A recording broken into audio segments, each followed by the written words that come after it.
संतों फकीरों से समझेंगे मनुष्य जीवन की, या जितने भी नर नारी कर्म कर रहे हैं, कर्म योनि में ज्ञान शक्ति लेके मानव चोले में, उनके तीन ही लक्ष्य हैं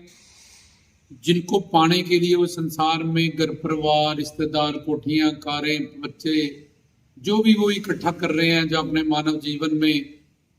रजतम सत व्यक्ति वस्तुओं के साथ जो अपनी जिंदगी बिता रहे हैं, उसके पीछे सबके तीन ही लक्ष्य छुपे रहते हैं। एक तो सत्य जीवन, जिसके कारण वो भगवान को, अवतारों को, संतों को मानते हैं, लेकिन इस बात का ज्ञान ना रखते हुए वो संसारिक चीजें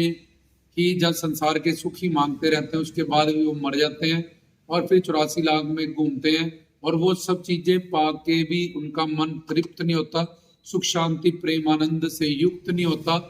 क्योंकि वो अपनी मंजिल तो उनकी बनी बनाई है, लेकिन दिशा उनकी गलत है। गलत दिशा में वो अपनी मंजिल को खोजते हैं और दूर अपनी मंजिल से जाते रहते हैं। तो पहला चीज सत्य जीवन, हर कोई चाहता है कि मैं मरूं ना, मैं दीर्घायु उम्र मेरी हो, मैं ज्यादा से ज्यादा जीऊं। क्यों? क्योंकि आत्मा कभी मरती नहीं है। और दूसरा, हर कोई बंदा ज्ञान इकट्ठा करना चाहता है, ज्ञान पाना चाहता है, क्योंकि आत्मा चित्त है, ज्ञानवान है, इसलिए वो अपने हरिगुरु भगवान का प्रीतम प्यारे का ज्ञान पाके उसके लोक में अपने अंश अंशी,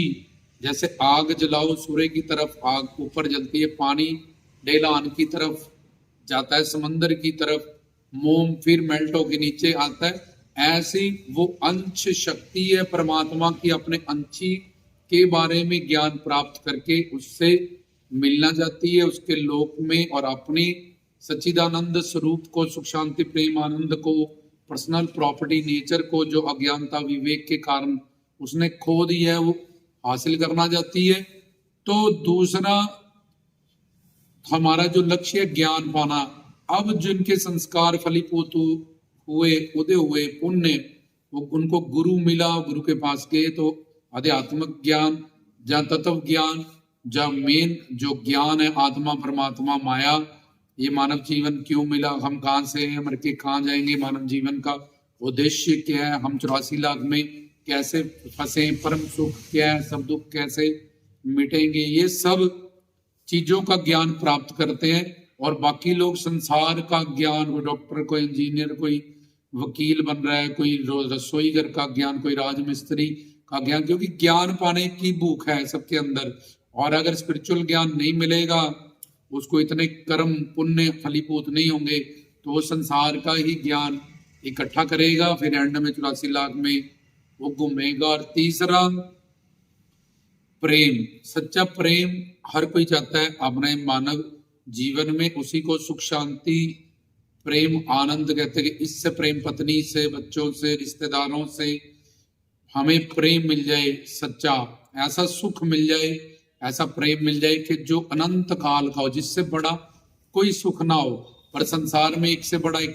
बड़ा सुख है, इसलिए वो मिलते ही काम क्रोध लोभ अहंकार है, अगली चीज का लोभ हो जाता है, उसका भी सुख हम नहीं मानते हैं, तो हमें सब कुछ पाके भी अतृप्ति ही बनी रहती है। जो मिला, जो जितनी कामनाएं, जितने सुख मिले हैं, उसको छोड़ के लोभ के कारण आगे से आगे हम बढ़ते रहते हैं। तो प्रेम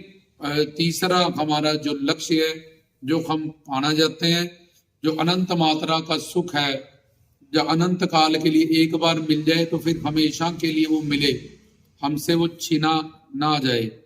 लेकिन संसार में हर जो सुख है उसमें दुख का मिश्रण, और संसार के जब तक स्वार्थ पूरे करते हैं तभी तक वो रिश्ते हमारे निभते हैं, नहीं तो वो रिश्ते हमारे से उदासीन हो जाते हैं। अगर स्वार्थ पूरा ना करो, अगर स्टैंड ले लो तो दुश्मनी आ जाती है। तो अनंत मात्रा का, अनंत काल का और सुख और हमेशा बढ़ने वाला प्रेम, ऐसा प्रेम नर नारी खोजते रहते हैं कि पति से, बच्चों से, रिश्तेदारों से, कहीं और से मुझे मिल जाए। इसलिए वो आगे से आगे 84 लाख में उनको घर परिवार फैमिली की आदत है, कुत्ते बिल्ले मंदिर भी घर परिवार उनकी भी फैमिली होती है, और अनंत काल से ये अभ्यास चलता जा रहा है। और खुद को वो शरीर मानता है और ये शरीर 5 महाभूतों से बना है, संसार भी 5 महाभूतों से बना, इसलिए ये सच्चिदानंद की जो प्रॉपर्टी आत्मा की है, जिसकी ड्यूटी लगी है मन बुद्धि इंद्रियों शरीर की, जो कि गुलाम है आत्मा का, मन बुद्धि इंद्रियां ये शरीर। आत्मा कहती है कि मन बुद्धि है तेरे पास, ज्ञान शक्ति है तेरे पास, कर्म योनि में आया है, मनुष्य जीने में आया, तो जा मुझे सत्य और चित्त और आनंद प्रॉपर्टी ला के दे। पर नर नारी की अज्ञानता और अविवेक और खुद को शरीर जानने के कारण वो संसार में जब माया के भरे सृजतम सत व्यक्ति वस्तुओं में ही अपना सुख ढूंढती रहती है और अंत 84 लाख में भटकती। आत्मा के कल्याण की परवाह ना करते हुए जो मन बुद्धि इंद्रियां उसकी नौकरानियां सर्वेंट दी गई थी उसको के जाओ आत्मा का सुख लाओ, भजन कीर्तन सत्संग संतों की करीबी प्रेम सेवा, जिससे वो आत्मा तृप्त हो जाए और अपनी सच्चिदानंद प्रॉपर्टी को हासिल कर ले। लेकिन इस मन में संचित कर्मों के पाप और बुद्धि उससे भी ज्यादा गंदी हो रही है, जन्म जन्मांतर भड़कते हुए शंकाओं को लेके तो हर जगह की दास्ता गुलामी शरणागति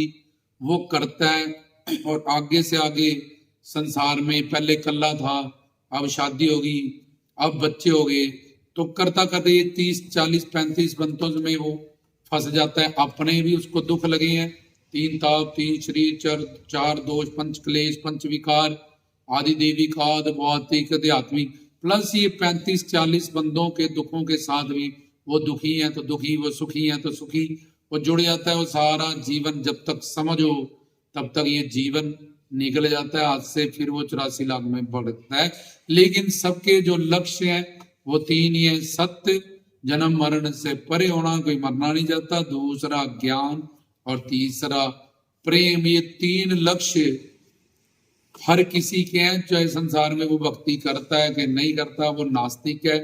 या आस्तिक है, गुरुओं संतों फकीरों को अच्छा कहता है बुरा करता है, तो ये सब वो नौकरी कर रहा है, बच्चे कर रहा है, कोठियां कर रहा है, शोरूम कर रहा है, कुछ भी कर रहा है, लेकिन उसके लक्ष्य इतना भड़कने के बाद भी,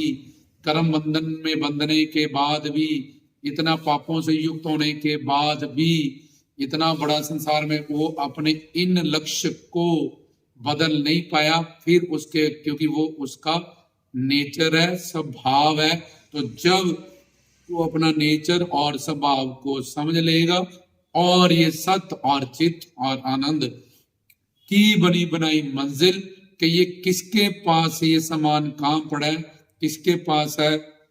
और कैसे मिलेगा, जब ये तीनों बातें समझ लेगा तब वो ये तीनों बातें पूरी कर लेगा, परम शांति परम सुकून परम आनंद को प्राप्त होगा। तब तक नानक दुखिया सब संसार दुखी दुख पाता रहेगा। इसलिए शास्त्र कहते हैं उठ बंदे जाग और श्रोत्रिय ब्रह्म निष्पूर्ण गुरु के पास जा और अपने मनुष्य जीवन के ये 3 लक्ष्य को पूरा कर, क्योंकि तू ज्ञानवान है, तू सुख चाहता है, तू कर्म योनि में आया, तेरे पास मानव चोला है, हीरा जन्म है। इसलिए हर कोई अपने मानव जीवन को ये ज्ञान प्राप्त करके सफल कर सकता है और अपने लक्ष्य अपने मंजिल को पा सकता है संतों के माध्यम से। राम जी दास की तरफ से जय बाबा जी।